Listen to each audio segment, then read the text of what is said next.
In the 19th century, toilets, like iPhones, were a catastrophic success. People bought and used them so much that they overwhelmed the system. As many thousands of toilets were installed in cities around the world, there was a huge influx of dirty water.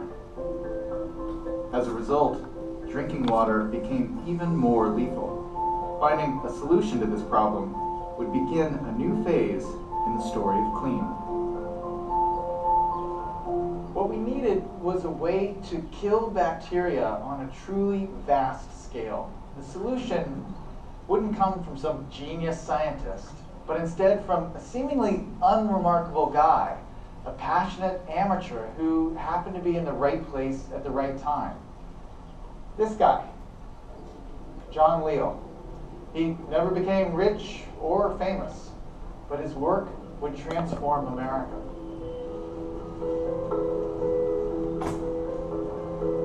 John Leal is a doctor at the beginning of the 20th century, but it's his special interests that mark him out as a bit different.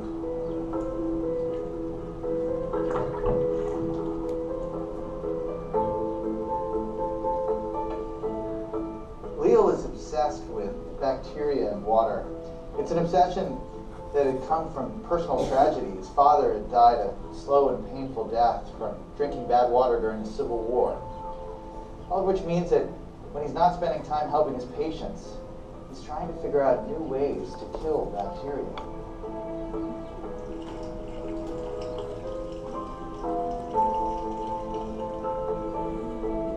Leal experiments with many ways to kill bacteria, but one poison in particular excites him. Calcium hypochlorite, a potentially lethal chemical that is better known as chlorine.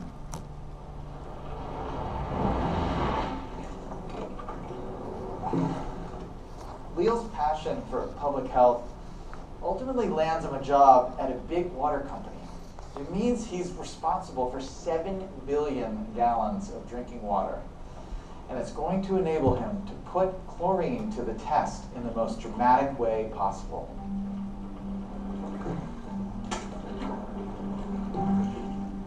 In 1908, the New Jersey water company he works for is suffering from an unusually high bacterial content in its water. It's the opportunity Leal has been waiting for.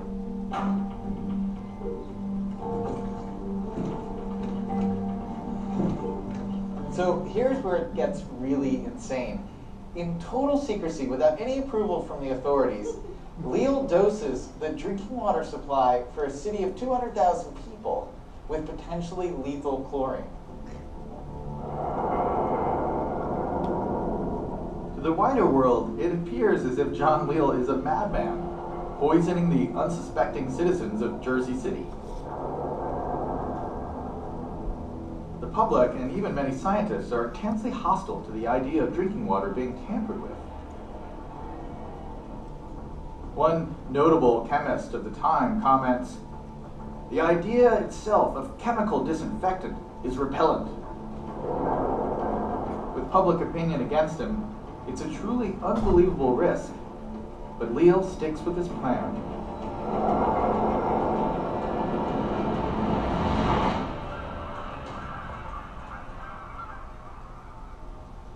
Three months after his experiment, Leal gets called into court and reveals what he's done. The judge is shocked. Right here, I've got the transcript here. The judge says, "Do you drink this water?" "Yes, sir." "Habitually?" "Yes, sir." "Would you have any hesitation about giving it to your wife and family?" "I believe it is the safest water in the world." It's a bold move, but luckily for Leal, his gamble is going to pay off in a major way.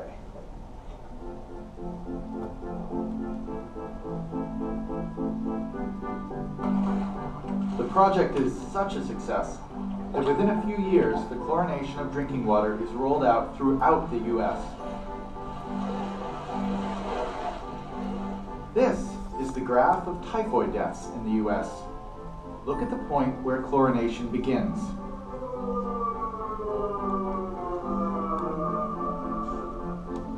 But it's not just typhoid.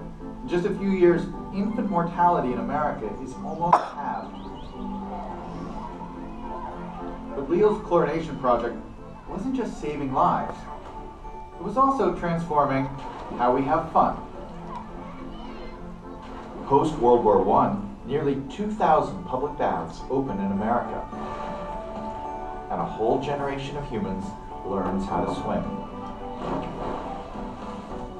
Chlorinated pools become spaces where the old rules of public decency fade. As costumes become smaller and more revealing, the two-piece suit is born, and women's fashion is revolutionized. The swimming craze will go on to inspire over 1 million American homes to install private pools in the 1960s. After droughts in Southern California in the 70s leave pools empty, kids soon discover they are perfect environments for their skateboards, helping them develop a new range of airborne tricks.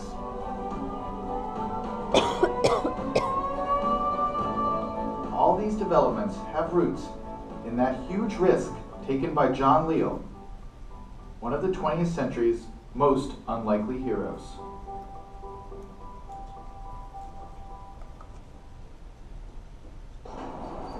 But the story of chlorine isn't just a matter of giant public health projects. It will also bring the clean revolution into the home and turn it into big business. Just a few years after Leal's breakthrough, 5 San Francisco entrepreneurs invest $100 each to launch a chlorine-based bleach. And it sounds like a great idea, but things don't turn out so well.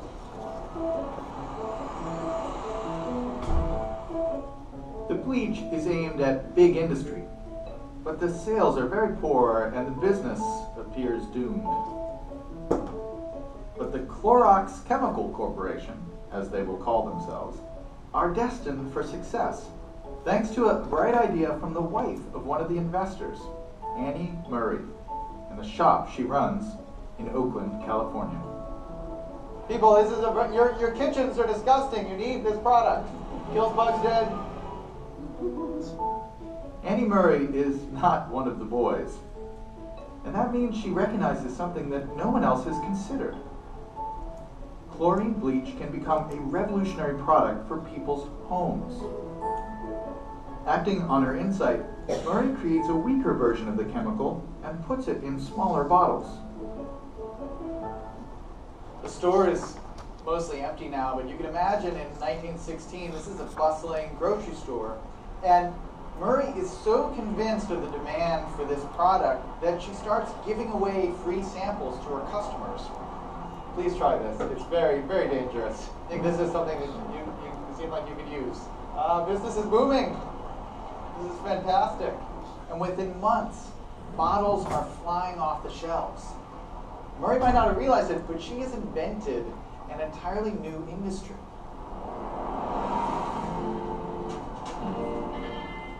Annie Murray has created America's first commercial bleach for the home, and soon, many other similar products will be launched. I'll try to get at places like this. Spray your cloth first, then dust. The motor is started, and now watch how each soap performs. In the 20th century, Murray and other entrepreneurs transform ideas about cleanliness. Now, it's not just about huge public health projects. Clean becomes truly big business. And nowhere did the clean business take off like it did in America.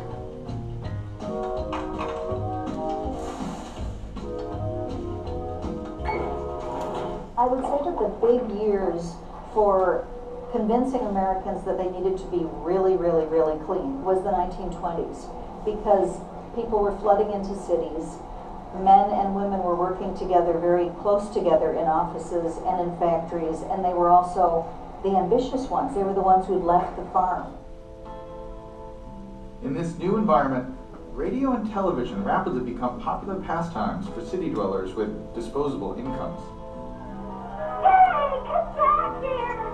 Come back here! As advertising becomes increasingly sophisticated, a new form of drama will be produced to help sell cleaning products. something that has dominated popular culture for almost 70 years. I don't want a baby from an adoption bureau. I want it from here. The soap opera. The soaps began to sponsor little daily serials that were, hugely dramatic, hence the term soap operas, because they were unsung operas and always advertised by soap. I love the idea that we're still using that phrase, soap opera. Yeah. I mean, it was like the soap industry did such a brilliant job sponsoring shows 60, 70 years ago that we're still using the term and promoting the word soap Yeah. in general. Thanks to the early pioneers and some pretty ingenious marketing, today the household cleaning product industry is worth an estimated $80 billion. But there are some who feel our obsession with cleanliness may now have gone too far.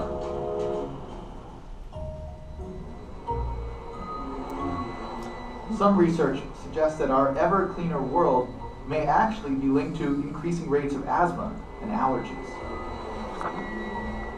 The explosion of cleaning products during the 20th century, for good and for bad, has led to domestic environments becoming cleaner than they've ever been before.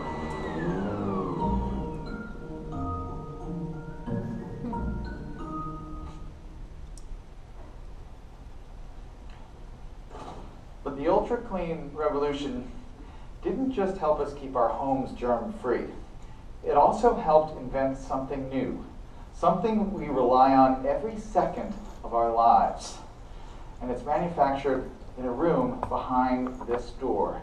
It also happens to be one of the cleanest places on the planet.